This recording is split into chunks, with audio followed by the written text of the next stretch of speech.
Hey everyone, my name is Trey Carlisle. I am a student at SoCA University of America, and I am passionate about social justice. When Bryan Stevenson, the director of the Equal Justice Initiative, spoke at my university, I learned about the Equal Justice Initiative's National Memorial for Peace and Justice and Legacy Museum in Montgomery, Alabama, and I chose to travel there for the opening. The Equal Justice Initiative is a nonprofit that defends poor people and people of color who have not been given just and fair treatment in the legal system. But furthermore, EJI brings light to the legacy of racial inequality and poverty in America and advocates for criminal justice reform. Mr. Stevenson wanted to create the memorial and museum so Americans could honestly confront the legacy of slavery, lynching, and segregation in the United States. No nation can recover from injustice, oppression, abuse, and atrocities without truth and reconciliation. We want there to be a place where the truth can be told. To challenge visitors, but also inspire visitors to realize that we have the capacity to take action. The National Memorial for Peace and Justice is the nation's first ever memorial dedicated to the victims of racial terror lynchings.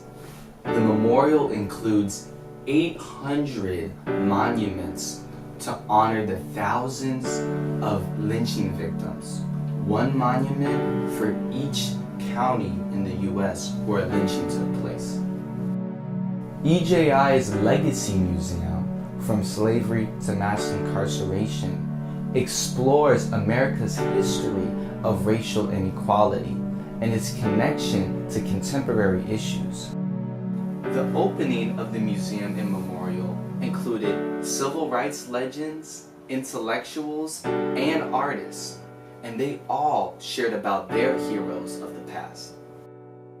Certainly Ida B. Wells Barnett is the one I would talk about today, who is a great, anti-lynching activist and journalist. W.B. Du Bois, A. Philip Randolph, and I think they're contemporary people that we should hold up, and that I think it's not too much to say that Bryan Stevenson is one of them too. Attending the opening of the Legacy Museum and the Memorial for Peace and Justice was one of the greatest experiences of my life.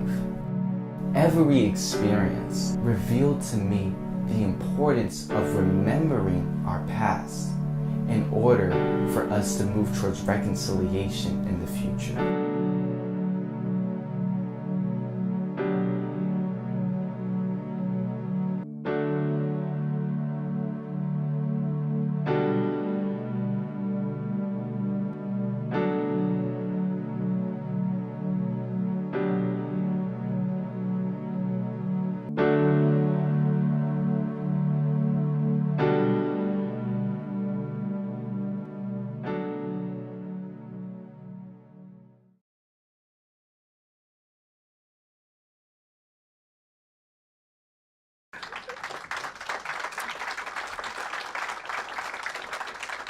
So I will leave you all with a spoken word poem that I wrote called History Will Be Repeated, about us making sure that we don't repeat the mistakes of the past, but really leave a positive impact in the future.